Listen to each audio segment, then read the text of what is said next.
Hey everyone, Pushing Up Roses here, and welcome to a very special, spooky episode of That Time on Murder, She Wrote. For Halloween, I will be taking a look at The Witch's Curse from Season 8, a tale of demonic possession, enchantment, and foot rubs. I was initially going to be taking a look at Fire Burn, Cauldron Bubble, another episode with a witch storyline, but I decided I didn't want to look at Bill Maher's stupid face, so I chose this one instead. It guest stars Mary Crosby, Bing Crosby's daughter, who plays a mysterious newcomer to Cabot Cove. I'm always happy to watch an episode that takes place in the show's hometown, though I was disappointed by the lack of recurring characters. We do get to see the town's very own rumor mill, Eve Simpson, Dr. Hazlitt, and the continually flustered Sheriff Metzger. We begin with a tale, narrated over some crude illustrations.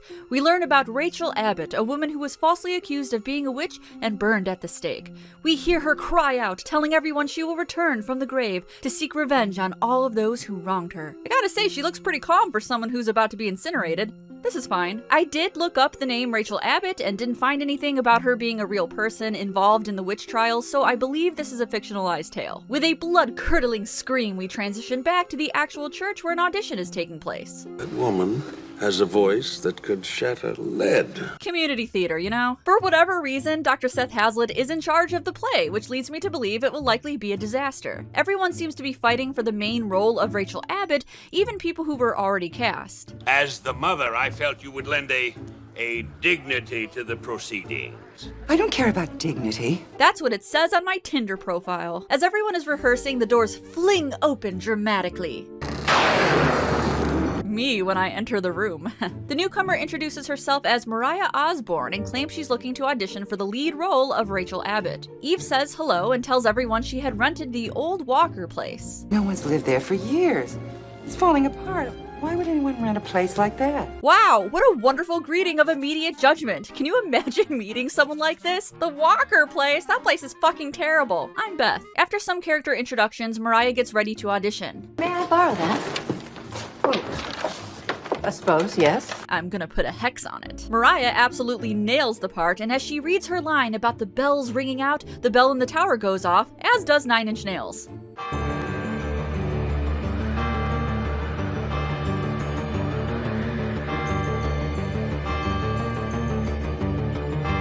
Seth expresses concern about Mariah to Jess and Metzger, and Jessica tries to reassure him that she is not a witch and that bell often rings with some strong wind. At the library, Jess runs into Mariah reading over the original transcripts from the trial, hoping to be inspired. And you are? Jessica Fletcher, Master Witch. Mariah visits Lydia Winthrop's home, hoping to return her shawl, but instead finds her husband who is bound to a wheelchair for a few weeks. He tells her he slipped on the stairs and broke his foot. He leans down to grab something, cramps up, and Mariah offers to help him out with a foot massage. Think of cool water flowing lightly over the pain. Cool, soothing water. Yes, just think. Cool, soothing water. An erupting volcano. Hot, uncontrollable urges. They are interrupted by Lydia, and on her way out, Mariah spies a fully mobile Charles Winthrop putting something in a secret safe. Aha! I see his game. He just wanted a free foot rub. In the middle of the night, the safe is robbed and there is a trail of rose petals left behind. Luckily for the Winthrops, nothing was missing. Metzger and his deputy visit the old Walker place to question Mariah and they find a bubbling Dutch oven? Oh no. I'm not sure if this is intentional or not, but Mariah resembles a character named Valeria Watt from a movie called Carry On Screaming, and I can't help but wonder if that was a source of inspiration for her look. The deputy is shook and asks Jessica what she makes of the Dutch ovens and the black cat he saw at the house. Well, I happen to think that eccentricity is a virtue. Funny, that's what my therapist told me last week. Mariah makes a stop to the insurance agent, Nate something or other, and asks for a fire insurance policy. Seductively. It'd be very comforting to me if you could come by sometime and inspect the premises, the wiring, the plumbing. You seem like a man who'd be very thorough. There is a lot of spicy flirtation in this episode, and I am bewitched by it. Lydia stops by as well, wanting to discuss increasing her insurance. Jess runs into Seth, who is helping a concerned Mariah load some highly flammable paint cans into her car. She laments that no one will talk to her. Jess tells her that New Englanders can be notoriously cold to newcomers. I lived here for 10 years, and some people still refer to me as the new woman in town. Seth, that wasn't a joke. It's actually kind of sad. Oh god, it's Satan. During the middle of the night, Nate's shed, conveniently the place that held a bunch of important insurance documents, is defaced and set ablaze. Let's see here. Ah yes, just a little bit of water. teeny tiny little bit. Unfortunately, the pentagram was burned away in the fire and no one can prove it was there. My favorite cereal, pentagrams. Penelope says this all makes sense as Rachel Abbott has returned like she said she would, in Stormwind and in Fire. She is truly possessed. That night, at dress rehearsal, Mariah improvises some of her lines. Condemned by one who seeks to keep what she has by destroying another. A small-minded, bitter woman whose soul is as barren as... Snotty, I beg your... She read me for filth. The town's judge, Judge Clinton, praises Mariah for her performance. He quips a little about how Rachel was given the opportunity to repent to the magistrate, but she declined. I must confess, if you were the magistrate and I was Rachel, I might find the decision a little more difficult to make. You cheap, tawdry slut. You're giving Blanche Devereaux a run for her money. I'm the biggest slut. Judge Clinton later finds a note, seemingly from Mariah, asking him to meet her back at the church. This guy actually thinks he's gonna get some. So... this guy is dead? In a scene that looks like it came straight from Vertigo, Judge Clinton goes up the bell tower where he is promptly pushed out a window by a long figure with black hair. After a quick investigation, Metzger finds the note from Mariah in Clinton's coat pocket. Jess does not believe the murderer is Mariah, saying that people are getting Rachel Abbott and her mixed up. When they go to question her, Jess notices the handwriting on the note really doesn't match Mariah's. So on top of being a brilliant detective and writer, she's also a handwriting expert, and Jess can really do it all. At Mariah's home, Jess finds an article from 1967 about a woman named Monica Walker who was indicted for grand theft. She also finds a black and white photo who happens to bear resemblance to Mariah. Jess decides to do some research and goes to the library and Cabot Cove's Gazette to see if she can find the article about Monica, but suspiciously, the 1967 archives have been removed. What did you want to ask me? Well, who says I wanted to ask you anything? Yeah, fuck you, Seth. Jess asks Seth if he knew Monica Walker, and he tells her she was a beautiful woman with long black hair who used to work for Charles and Lydia Winthrop. She was accused of stealing one of Lydia's diamond necklaces, charged, and sent to prison for 5 years. What do I have to do to get any dessert? Down, Tiger. At the Winthrops, Charles explains how he broke his foot on some unfinished stairs. I have to give up sailing until his leg is up to snuff. Aw, rich man can't do his rich little hobbies. How terrible for him. They rag on Mariah a little bit, then Lydia mentions raising their insurance and getting a new safe put in for her jewelry. You know, this ring has been in my family for 2 generations. 2 generations? Is that something people brag about? 2 generations?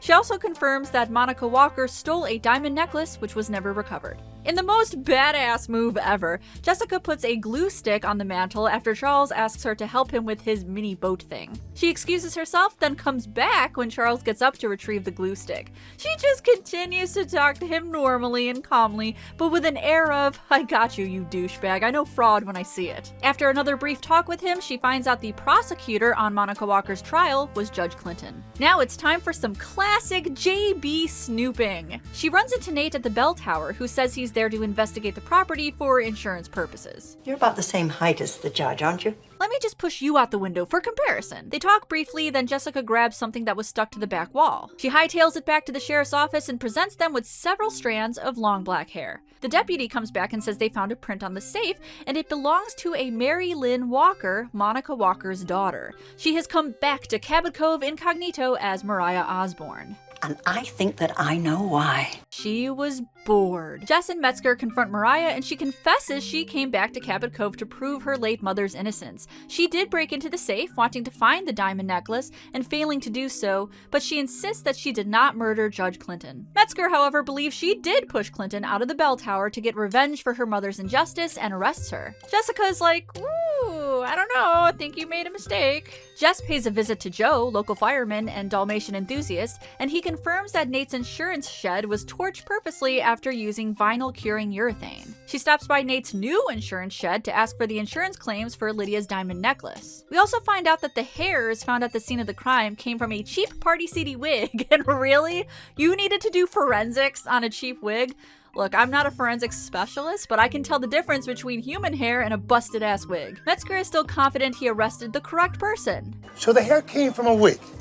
So, So you're dumb as hell and you got the wrong person. Like, what? What do you mean so? Did you think Mariah put on a black wig over her already black hair? The hell is wrong with Cabot Cove's law enforcement? Jessica has her epiphany moment and pays one last visit to the Winthrops, where she accuses Lydia of falsifying the charges of her previous secretary, Monica Walker, and accusing her of murdering Judge Clinton. She is literally clutching her pearls. Jess goes on to say that the cut of her diamond ring matches the cut of her diamond necklace. She had transferred the main stone into an antique setting, which has been in her family for 2 whole generations. Lydia also torched Nate's shed and all of the insurance claims within it so nobody would find out about the false charge. And now you're wondering, why? Why did she commit all of these atrocious acts of violence? Well, it's because her husband here is a man-slut. How long had you been involved with Monica Walker? Those Walker women give foot rubs that drive a man wild. Lydia was afraid Mariah would tell Judge Clinton the truth, as he was the prosecutor on the Monica Walker case, so she put on a black wig and shoved him out of the bell tower. Not a flattering look, if I may add. She is truly possessed. She admits to the whole thing, and the weird witch-burning play goes on as planned. Seth is all flustered, worried about the performance, and Jess reassures him. And the good news is you don't have to do it next year. What? And give up show business? Oh, Seth, you dingbat. Okay, final thoughts. This was a fantastic episode. Mary Crosby was perfect as this flirtatious, seductive, witchy woman who wants to clear her mother's name.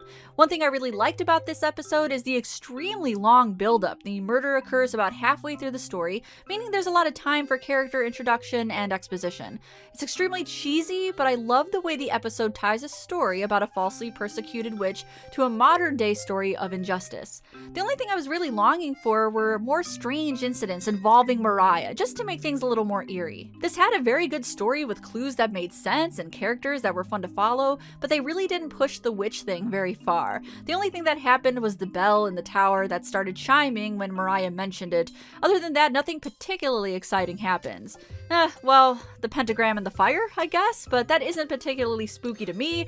You know that any human can cause a fire, especially when flammable fluids were found on the scene. Us witches do not require vinyl curing urethane to cause a fire, you know. Compared to Fire Burn, Cauldron Bubble, this episode was relatively tame and grounded in reality.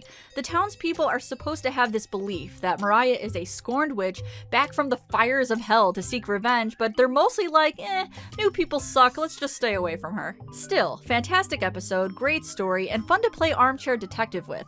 Let me know what you think about this episode if you decide to give it a watch, and until next time, happy spooky sleuthing. Hey everyone, thanks again for watching my video on this very witchy episode of Murder, She Wrote. If you want to see more murder mystery content from me, I have plenty to offer, but first I want to thank my hardy patrons who support my debilitating obsession with Jessica Fletcher. If you want to enable me, consider donating to my campaign.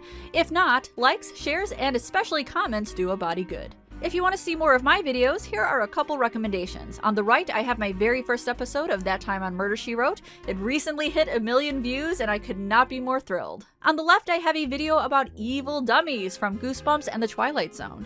Thanks again, and as always, I'll see you in the next one.